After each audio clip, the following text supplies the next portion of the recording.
네. 그럼 이제 법의 분류로서 마지막으로 형태에 따른 분류랑 내용에 따른 분류 했고요. 마지막으로 이제 대류법 계열. 그러니까 영미법 계열에서는 이렇게 분류하지 않고 그 대류법 계열에서만 분류하는 방식인데요. 뭐냐? 바로 공법과 이제 사법이죠. 이때 사는 이제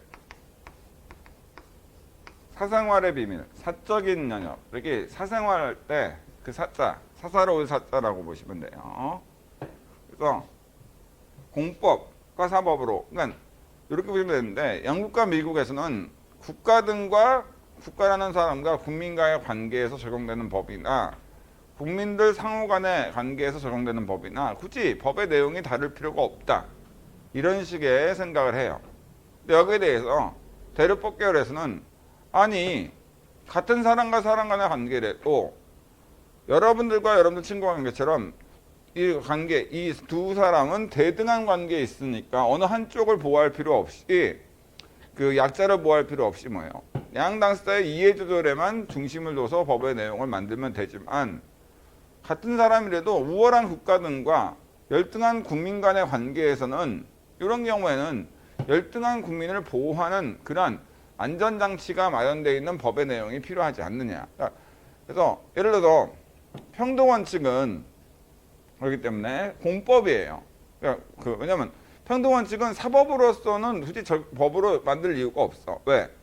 그러니까 여러분들이 동일한 볼펜을 친한 친구한테는 100원에 팔고 안 친한 친구한테는 뭐예요? 1000원에 팔고 이거를 국가가 법을 통해서 금지할 이유가 없죠. 이건 개인의 자유니까. 그러니까 아파트를 친한 사람한테는 똑같은 아파트를 1000만 원에 팔고 안 친한 사람한테는 5천만 원에 판다. 여러분들이 아파트 소유권이 있는데 자 이랬을 때 이거는 여러분들의 자유이기 때문에 부동산에 얼마를 내놓을지는 여러분들의 자유이기 때문에 이거를 국가가 법에 의해서 뭐 진짜 사기에 해당하거나 이렇게 법에 범법하는 그런 것이 아닌 한 규제할 이유가 없어요. 그런데 국가가 그 사인 간의 관계가 아니라 국가가 우월한 지위에서 공무원을 임명하는데 어떤 사람은 성적이 좋아. 또 A라는 사람은 평균 90점, 여기서 B라는 사람은 평균 80점이야. 근데 B가 정부 정책에 찬성했다라는 이유로 B를 공무원으로 임명하고 A를 공무원으로 임명하지 않고 불합격시키는 것은 이거는 합리적 차별 사유 없이 차별하는 건데 이거를 허용해 줘야 될 것인가? 아니죠. 이거는 금지를 시켜서 국가가 그런 행동을 못하게 해야죠. 그렇기 때문에 헌법 11조는 그래서 뭐예요? 국가가 어떤 행위를 할 때 뭐예요? 합리적 차별 사유 없는 한 차별하지 못하도록 평등원칙을 명문으로 규정한 거라고 봐야죠. 한마디로 적용되는 법의 내용이 공법에서 적용되는 법의 내용과 사법에서 적용되는 법의 내용은 좀 달라야 되기 때문에 양자를 구별합니다. 그래서 사법은 뭐냐? 대등한 사인, 그냥 사람과 사람 간의 관계를 규율하는 법이다. 뭐 이렇게 생각하시면 돼요. 그래서 사법의 대표적인 예가 바로 뭐예요? 민법이나 상법.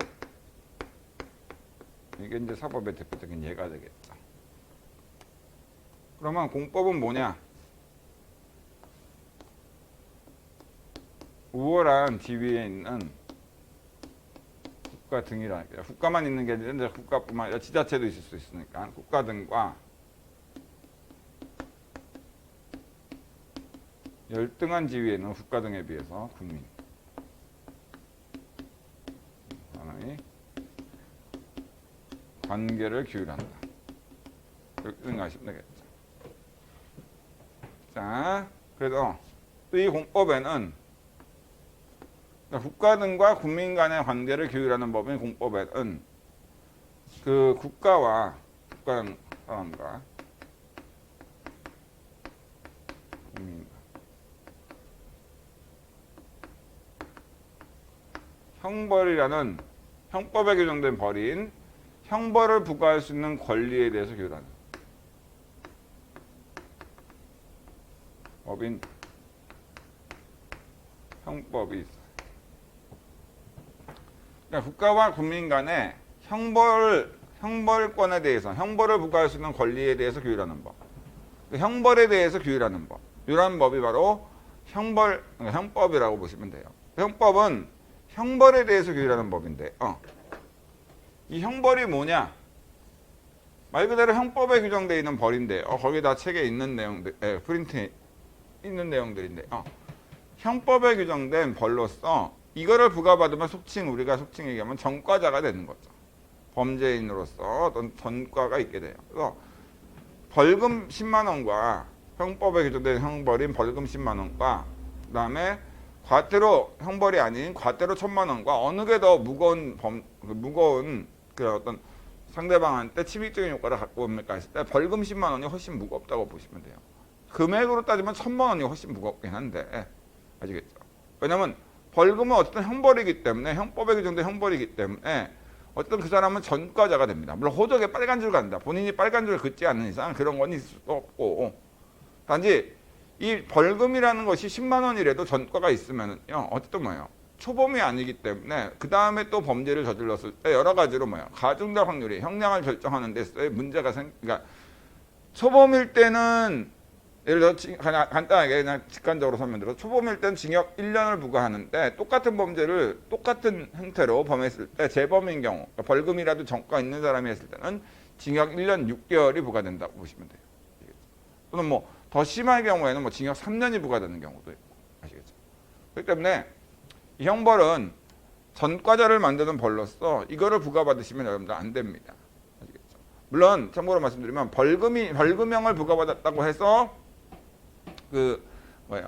벌금형을 또는 범칙금은 일단 형벌도 아니니까 상관없고 하여튼 벌금형을 부과받았다고 해서 공무원이 되시는데 합격하시는 데는 전혀 지장이 없어요. 결격 사유가 아니니까 아시겠죠?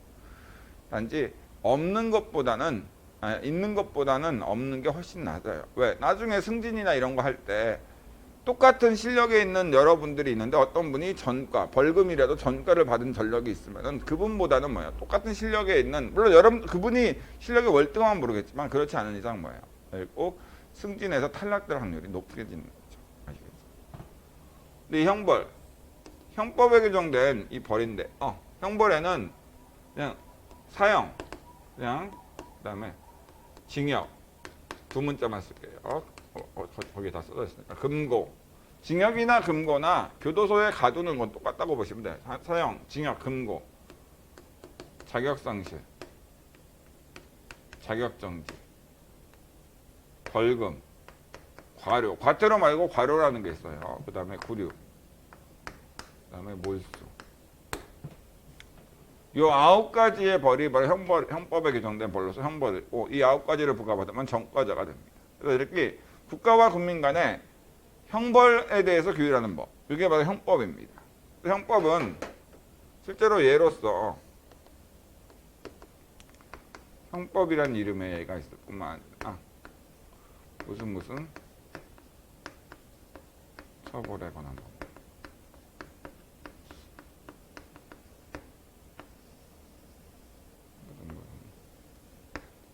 처벌에 관한 법률이라고 이제 돼 있죠. 됐고, 무슨 처벌에 관한 법률 이렇게 돼 있으면 이게 바로 형법이라고 보시면 됩니다. 자, 됐고, 그 다음에 폭력행위 등 처벌에 관한 법률, 특정경제범죄와 가중처벌에 관한 법률 이런 것이라고 보시면 되고, 그 다음에 국가 등, 여기는 이제 형벌은 보통 국가가 부과하니까 국가라고만 했지만, 이제 국가뿐만 아니라 지자체나 기타 공무상 법인도 있으니까 국가 등과 국민 간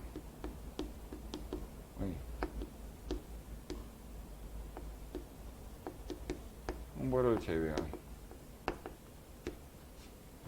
나머지 행위. 원래 이제 이렇게 하면 또 형벌을 제외한 나머지 행위. 형벌을 제외한 나머지 공법 영역에서 행위라고 해야 되는데 보통 이제 공법 적용이라고 얘기해요. 행정 적용, 공법 적용. 국가 등과 국민 간의 형벌을 제외한 나머지 행위. 바로 공법 적용에 대해 규율하고 있다. 이것이 이제 행정법. 우리가 배우는 행정법. 그래서 국가 등과 국민 간에 형법에 규정된 이 9가지 형벌을 제외한 나머지 행위, 공법 영역에서의 형벌을 제외한 행위인 공법적용에 대해서 규율하고 있다. 행정적용에 대해서. 그러한 법이 우리가 배우게 될 행정법입니다. 아시겠죠?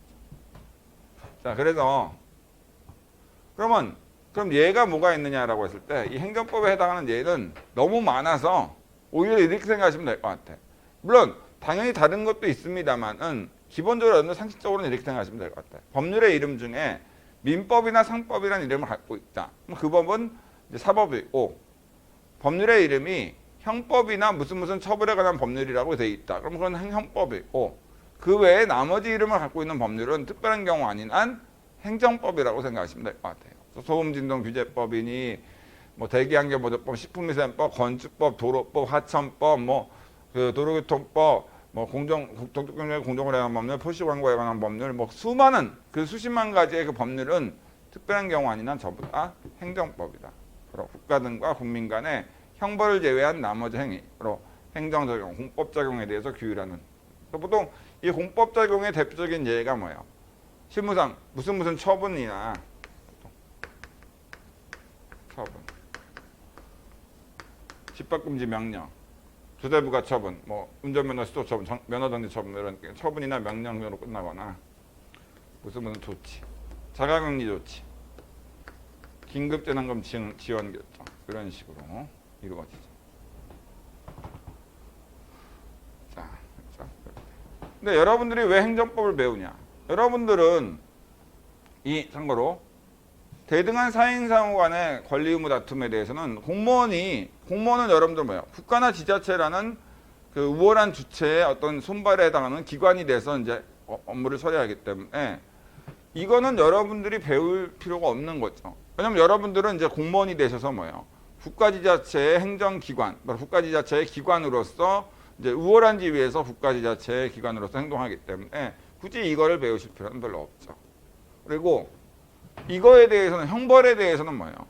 바로 그 검사의 형사소송 제기에 의해서 형사법원에 의해서만 부과가 가능하도록 되어 있기 때문에 바로 검사가 될 사람이나 판사가 될 사람 그리고 거기에서 이제 참여해서 변호사로서 피고인을 변호해 줄 사람들은 배워야 되겠지만 여러분들이 굳이 이거를 배울 이유는 없죠. 여러분들은 결국 형벌이 아닌 국가의 기관으로서 형벌이 아닌 나머지 행위 이런 공법작용을 하는 그런 기관이 되기 때문에 이 공법작용에 대해서 규율하는 법인 행정법을 배울 수밖에 없게 되는 겁니다. 그리고 여러분들이 이제 행정기관으로서 국가나 지자체의 어떤 기관으로서 여러분들이 국가나 지자체의 어떤 권한, 조직법에 의해서 권한을 부여받아서 그 권한 범위 내에서 국가와 지자체를 대표해서 어떤 행동을 하시기 때문에 행정공법 적용하기 때문에 그래요. 알겠죠?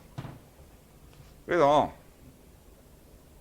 보통 사법고시가 있을 때는 7과목, 그 다음에 변호사 시험이 있을 때는 지금 이제 변호사 시험에서 중요한 게 3과목이라고 하죠. 어쨌든 사법고시를 중심으로, 변호사 시험을 본다면 민사법이라고 해서 민법, 상법이라는 대등한 사인상호 간의 권리 의무에 대해서 규율하는 민법과 상법 및 이런 대등한 사인상호 간의 권리 의무에 대한 다툼이 생겼을 때 그걸 해결하는 절차에 대해서 규정한 민사소송법. 그래서 민법, 상법, 민사소송법 이 3과목을 합쳐서 민사법이라 하고 그 다음에 국가와 국민 간의 형벌권에 대해서 규율하는 형법과 이 형법에 의해서 발생한 국가와 국민이란 사람과 사람 간의 형벌권이라는 권리 의무에 대한 다툼이 생겼을 때 그 다툼을 해결하는 절차에 관한 법이 형사소송법. 그래서 형법과 형사소송법을 합쳐서 형사법이라고 하나의 과목으로 하고 그 다음에 국가와 국민 간의 형벌을 제외한 나머지 행위, 공법 적용에 대해서 규율하는 법인 이 행정법과 그 다음에 행정법 내에 사실은 포함된 걸로 봐야 되지만 어쨌든 그 가장 최상위의 법이니까 워낙 중요하니까 별도로 과목으로 해서 헌법. 그래서 행정법과 헌법을 합쳐서 공법이라고 해서 따로 우리가 배우게 됩니다. 저희가 배우지는 않고 죄송합니다. 변호사 시험에서 이제 이렇게 민사법, 형사법, 공법 이런 식으로 이제 시험을 본다라고 보시면 될 것 같아요. 아시겠죠? 자, 그러면 됐습니다.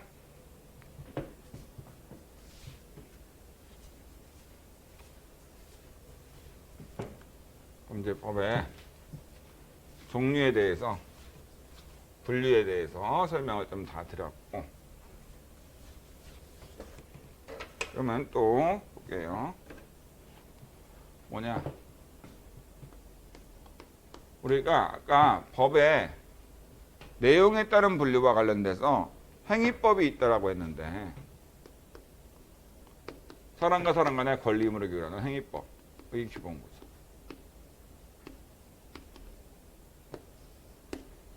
형태가 뭐 성문법이나 불문법이나 상관없이 사람과 사람 간의 권리 의무에 대해서 규율하는 행위법은 어떤 식으로 구조가 되어 있는가, 이렇게 되어 있어요. 항상.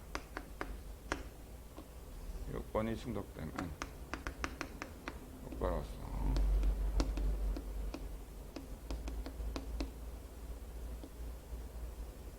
권리 의무,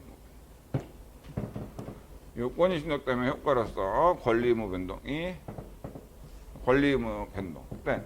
이때 권리 의무 변동했을 때 변동은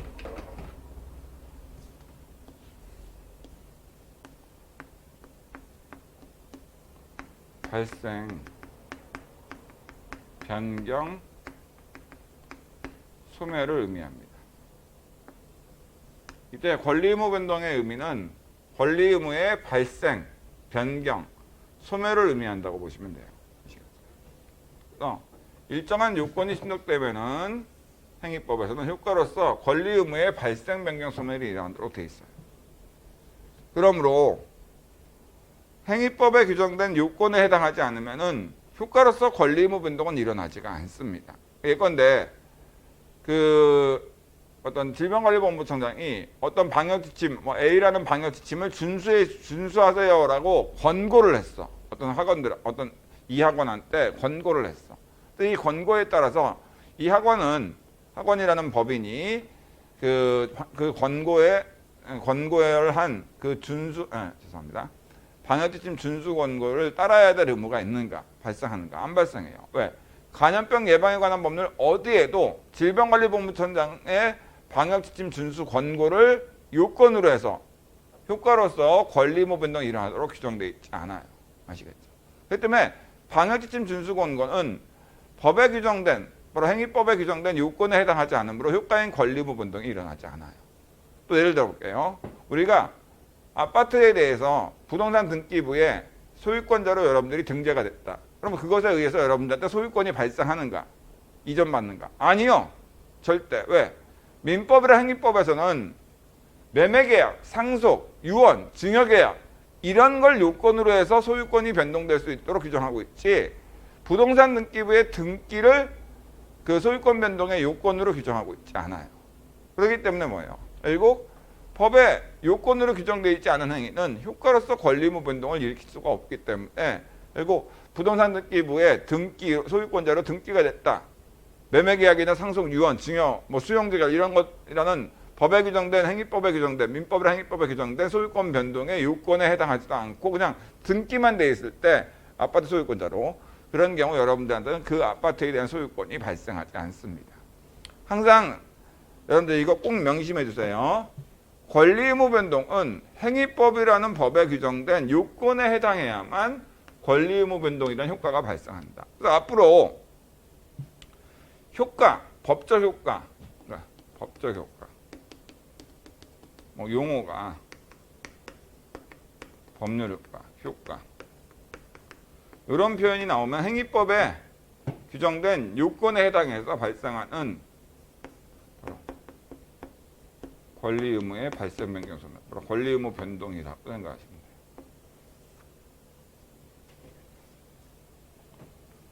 일단 다시 한번 강조드립니다.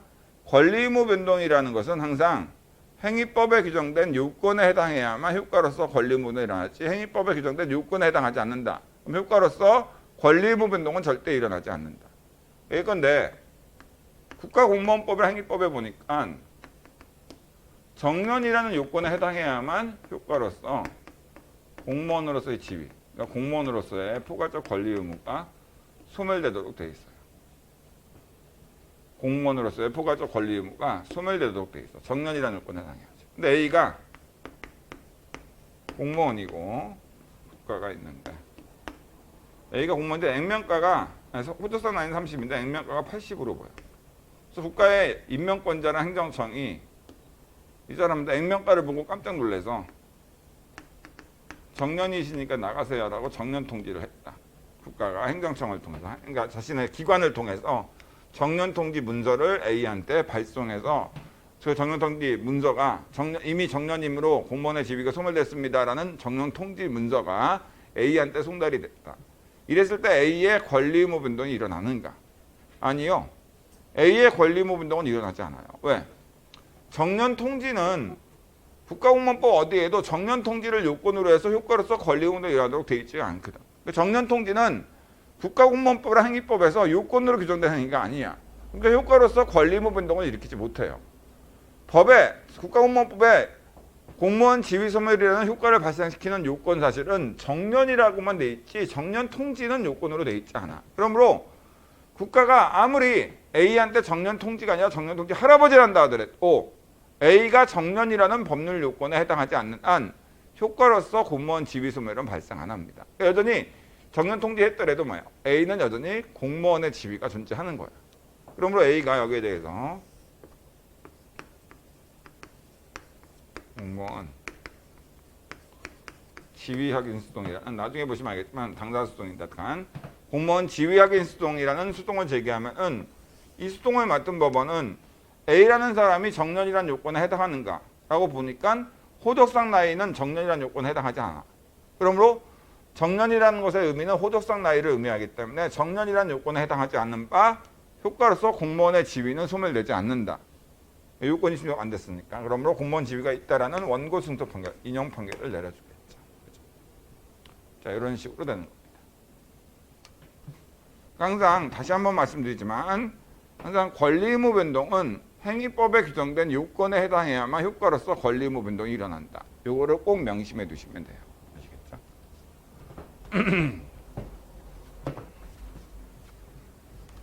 자, 그러면 또 어려운 개념.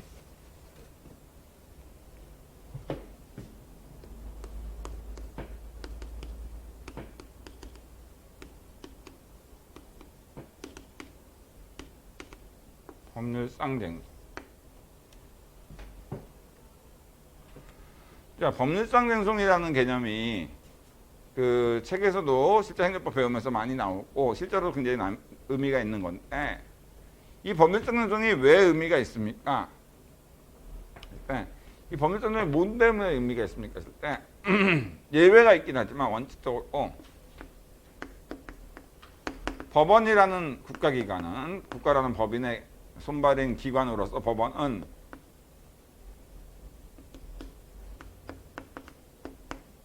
법률상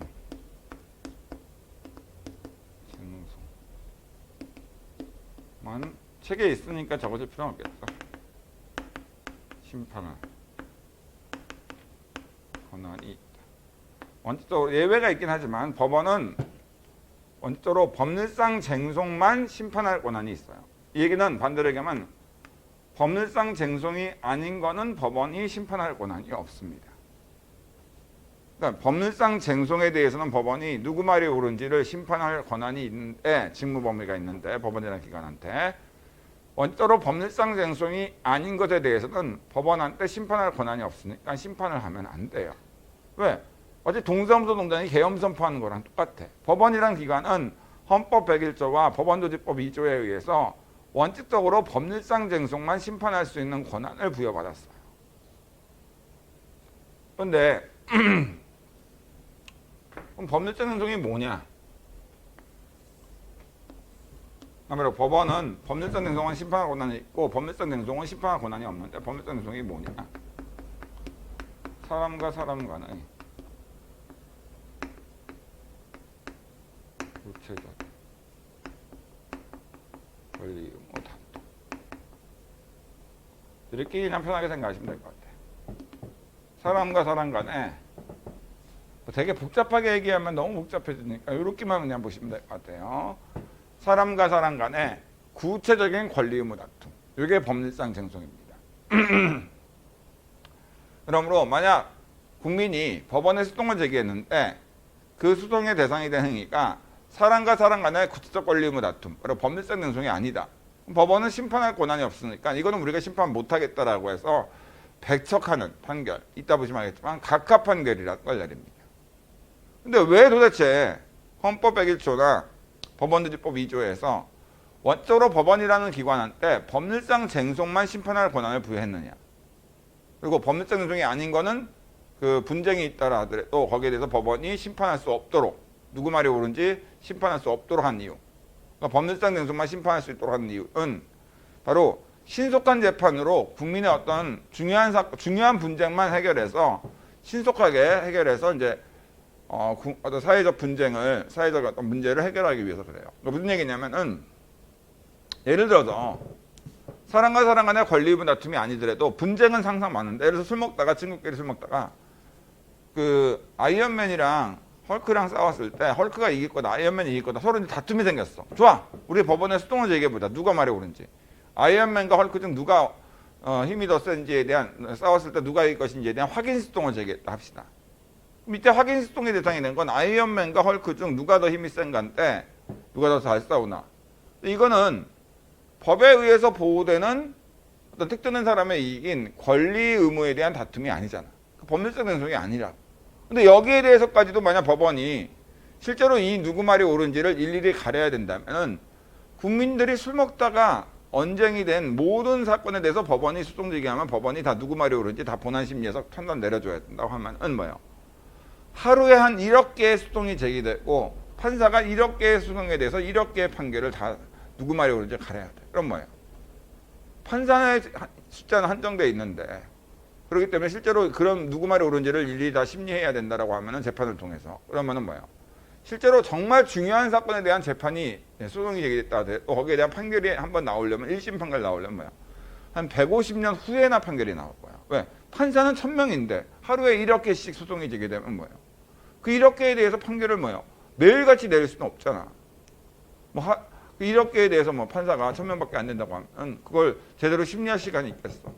그렇기 때문에 이런 문제가 발생해. 그래서 정작 쓸데없는 분쟁에 대해서까지도 뭐예요? 법원이 심리 판단 내리다 보면은 정말 중요한 사건, 권리 의무 다툼에 대해서까지는 법원이 신속하게 판결을 내릴 수 없어 150년 후에나 판결이 나오니까 국민의 입장에서 뭐예요? 권리 의무에 대한 권리에 대한 침해가 생겼는데도 구제를 받지 못하는 결론이 나와요.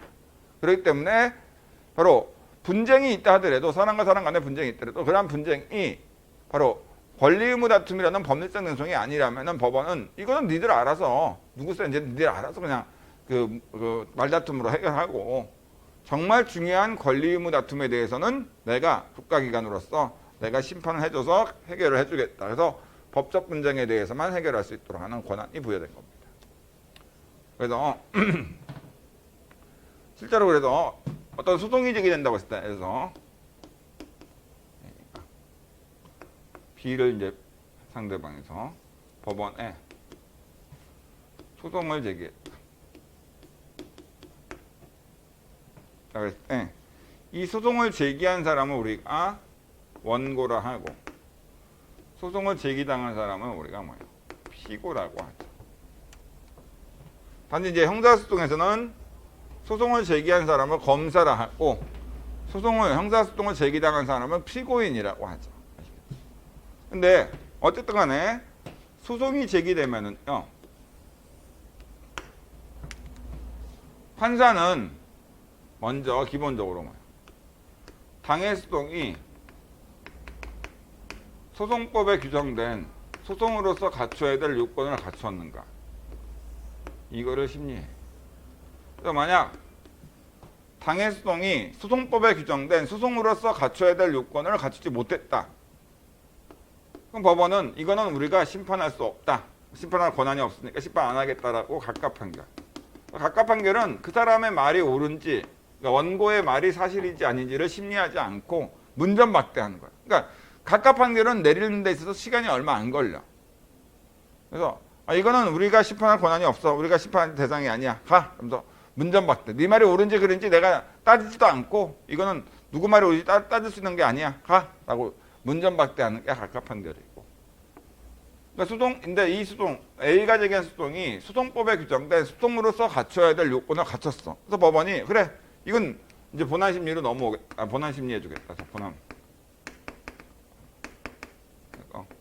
상세한 건 뒤에서 하도록 하고 일단 원고, 소송대기한 원고의 주장이 최종적으로 당해 소송을 통해서 구하고자 하는 주장이 사실인가? 사실이다. 아니다. 사실이다. 예를 들어 원고가 국가부당 소송을 제기했는데 원고가 당해 소송에서 국가부당 청구권 10억 국가한테 나는 10억을 달라고 요구할 수 있는 권리가 있다라고 주장했는데 법원이 본안 심리한 결과 그 권리가 있는 게 맞아. 원고의 주장이 사실이야. 그럼 원고 순서 판결로 인용 판결을 내리고. 근데 법원이 보니까 원고가 주장하는 게 10억 달라고 국가를 상대로 10억을 달라고 요구하는 국가상청권이 있다는 원고의 주장인데 법원이 심리해 보니까 국가부당청구권이 인정되지가 않아 원고한테. 그럼 원고의 주장이 사실이 아니니까 너의 주장을 받아들일 수 없다라는 기각 판결을 내려. 그러니까 법원의 판결에는 그 각하도 있고 기각 인용도 있는데 기각이나 각하나 원고의 주장이 받아들여지지 않았다는 건 똑같아요. 단지 차이점은 기각은 그래도 수동 요건은 갖췄기 때문에 법원이 원고의 주장이 사실인지 아닌지를 심리해서 사실이 아니라고 판단해서 내린 거라면 그러니까 문전박대가 아니라 다 얘기를 들어보고 나서 심리를 통해서 원고의 주장이 최종적으로 인정되지 않는다고 기각한 거라면 각하는 원고의 주장이 사실인지 심리하지도 않고 이거는 우리가 판단할 수 있는 권한이 없다라고 해서 문전박대하는 거라고 보시면 돼요. 소송요건들. 그러면 이 소송법에 규정된 소송으로서 갖춰야 될 요건, 그래서 각하되지 않기 위해서 본안 심리, 원고의 주장을 심리받기 위해서 원고가 갖춰야 될 소송 요건에 여러 가지가 있습니다만 그건 이따 내일 하도록 하고 그 중에 하나가 예로서 법률상 쟁송이 바로 소송 요건 중에 하나다. 그렇기 때문에 원고가 소송 제기했는데 그 소외 대상인 행위가 사람과 사람 간의 구체적 권리 의무 다툼이 아니다. 그럼 법원은 이거는 소외 대상이 되지 못하, 이거는 권리 의무 다툼이라는 법률상 쟁송에 해당하지 않으므로 그러므로 소송 요건 판결로 각하하고 원고가 제기한 소송이 사람과 사람 간의 권리 의무 다툼에 대한 소송이다. 법원은 소외 대상이 바로 법률상 쟁송이니까 나머지 다른 소송 요건도 있으니까 다른 소송 요건까지 모두 갖췄다고 하면은 바로 본안 심리에서 원고의 주장이 사실인지를 판단하게 됩니다. 아시겠죠? 자, 그래서 항상 어느 소송이든 소송이 제기되면 먼저 소송 요건을 갖췄는지를 검토하고 그 소송 요건이 갖춰졌으면은 본안 심리, 소송 요건이 갖춰지지 못했으면은 각각 판결 내린다. 요거는 꼭 여러분들이 명심해 주시면 될 것 같습니다. 자, 참고로 아주 상식적인 거를 본다면 일단 그러니까 우리나라의 소송에서 이런 게 있는데 그러니까 법원이 내리는 결론에서는 우리가 이제 3심제라는 건 1심 지방법원, 2심 고등법원, 3심 대법원 이렇게 보통 3심제를 채택하고 있는데 3심제 하에서 1심 법원이 내린 판결, 1심 법원이 내리는 결론이 판결인 게 있고 1심 법원이 내리는 결론이 결정인 게 있어요. 그래서 구속영장을 발부하는 결정, 영장을 기각하는 결정, 접근금, 판매금지 가처분 신청했을 때 법원이 가처분, 판매금지 가처분 결정, 또 가처분을 기각하는 결정. 이렇게 결정이라는 형태로 법원이 내리는 경우도 많이 있어요. 그때 그럼 어떤 경우에는 법원이 결론을 내릴 때 판결이라는 형태의 결론을 내리고 어떤 경우에는 법원이 결론을 내릴 때 결정이라는 형태의 결론을 내리느냐. 일단 판결은 1심 법원의 판결은 판결이라는 형태의 결론은 무슨 소송이라는 용어가 들어가면은 거기에 대한 법원의 결론은 판결이라는 형태의 결론으로 나오고 무슨 신청자로 끝나거나 청구 신청이라고 하면 법원이 직권으로 내리는 결정의 형태로 결론이 많이 나옵니다. 그러니까 소송이란 국가부당 청구 소송 이렇게 소송자로 끝나는 것은 변론을 거쳐야 되기 때문에 당연히 결론은 판결의 형태로 나오는데 구속영장을 신청했다거나 또는 가처분 신청했을 때는 법원이 변론 안 거치고 직권으로 일반적으로 결정을 내릴 수 있으니까 그때 내리는 결론은 결정이 됩니다. 이게 변론을 거치냐 안 거치냐에 따라 결론이 달라지는 건데 판결이냐 결정이냐가. 지금은 그냥 이렇게만 앞으로도 사실 뭐 여러분들 민사소송법 공부하실 것도 아니기 때문에 지금 이렇게만 알아두시면 돼요. 근데 어쨌든 간에 법원의 판결이란 소송에 대한 결론인 판결에 대해서 1심 법원이 내린 판결이 나왔다 하더라도 여기에 대해서 2심 고등법원에 불복할 수 있으니까 그 불복하는 방법을 항소라 하고 항소. 2심 법원 판결에 대해서 최종적인 대법원 3심 법원에 불복하는 거 우리가 상고라고 합니다.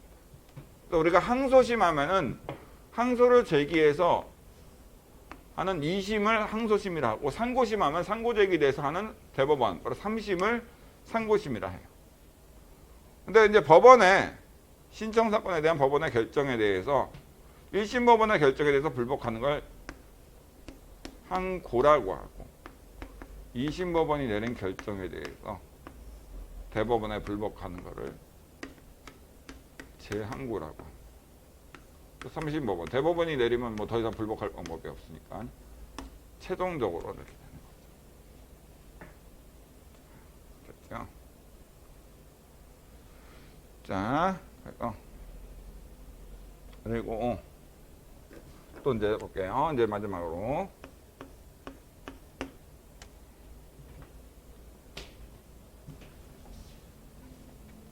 이건 아주 상식적인 기사인데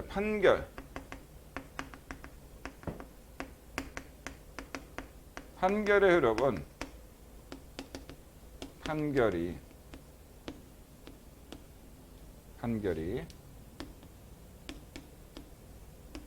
확정되어야 발생한다. 이게 원칙입니다. 판결의 효력은 판결이 확정돼야만 발생한다.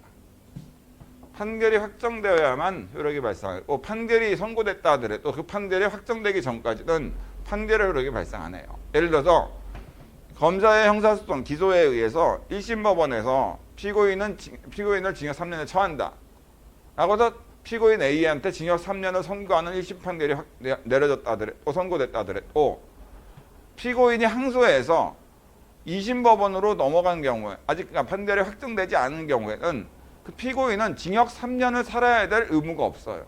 1심 법원이 징역 3년 선고했다 하더라도 뭐예요. 어쨌든 판결이 확정되기 전까지는 판결의 효력이 안 발생하니까 징역 3년을 살아야 될 의무가 없어요. 아시겠죠? 그래서 판결의 효력은 원칙적으로 뭐예요? 판결이 확정돼야만 효력이 발생합니다. 그럼 언제 판결이 확정되는 거냐? 그래서 판결의 효력이 언제 발생하는 거냐 했을 때 1심 법원 판결이 1심 판결이 판결이 확정되는 경우는 1심 판결이 확정돼서 판결의 효력이 발생하는 것은 진 원고나 피고 중 진 사람이 항소할 수 있는 권리를 포기했거나 2심 법원에 불복을 안 했거나 항소 제기가 보통 판결문 정본 받은 날로부터 2주 내에 항소 제기를 안 했다. 그러면 더 이상 2심 고등법원에 항소를 제기할 수 없기 때문에 1심 법원의 판결이 확정돼서 그 확정 판결로서 효력이 발생해. 그러니까 징역 3년 선고하는 판결이 나왔는데 피고인 진 사람인 피고인이 고등법원에 항소를 제기 안 했다. 그러면 징역 3년이 확정 판결이 돼서 그 사람은 1심 법원의 판결이 확정됐으므로 바로 그 이후부터 뭐예요? 3년을 살아야 될 의무가 발생합니다. 2심 판결이 확정 판결로서 효력이 발생하는 것은 상고권 포기 또는 상고 제기 기간이 도과된다. 그 다음에 3심 대법원 판결은 더 이상 불복할 수단이 없으니까 뭐예요? 대법원 판결이 선고 시에 바로 판결이 확정돼서 바로 판결의 효력이 발생을 하는 겁니다. 이해해 주시겠죠? 이렇게 판결의 효력은 판결이 확정돼야만 효력이 발생하지 판결이 확정되기 전까지는 판결의 효력이 안 발생해요. 예를 들어서 어떤 삼성이 어떤 기업 어떤 근로자한테 해고를 했어. 해고 무효 확인 소송이라는 민사소송 제기해서 1심에서 무효 확인 판결 나왔어. 근데 나오는 데부터 한 3년이 걸렸는데 삼성전자가 항소를 했어. 또 2심에서도 해고가 위법해서 무효다라는 판결이 나왔어. 그래서 이제 소송 제기부터 여기까지가 한 6년이 걸렸어. 근데 여전히 또 대법원에 상고를 했다. 그럼 아직까지는 해고가 무효인지에 대해서 판결의 효력이 발생을 안 하는 거야. 그러니까 삼성전자는 뭐예요? 복직을 시킬 필요가 없어. 그러니까 요 항소나 상고를 통해서 아직 판결이 확정되기 전이지만 해고가 무효라는 1심이나 2심 판결이 나왔다 한들 항소나 상고가 이미 제기되어 있다면 아직 판결이 확정 안 됐으니까 뭐요? 판결의 효력이 발생하지 않습니다. 아시겠죠? 자, 그렇게 여러분들 생각하시면 될 것 같아요. 그래서 법학의 기초. 그래서 오늘 했던 부분은 어디까지라고 보시면 되냐면 프린트로 본다면은 바로 7페이지까지를 했다라고 보시면 될 것 같고 오늘은 이 정도로 마치고 내일 수송구조에 대해서 가볍게 설명한 다음에 그 다음에 행정법 들어가기 자료라는 그 행정법의 어떤 전체 큰 흐름을 최대한 요약하면서도 대한 쉽게 설명드린 그 자료를 통해서 강의를 진행할 수 있도록 하겠습니다. 네, 오늘 수고하셨고요. 그러면 나중에 뵙도록 하겠습니다. 감사합니다.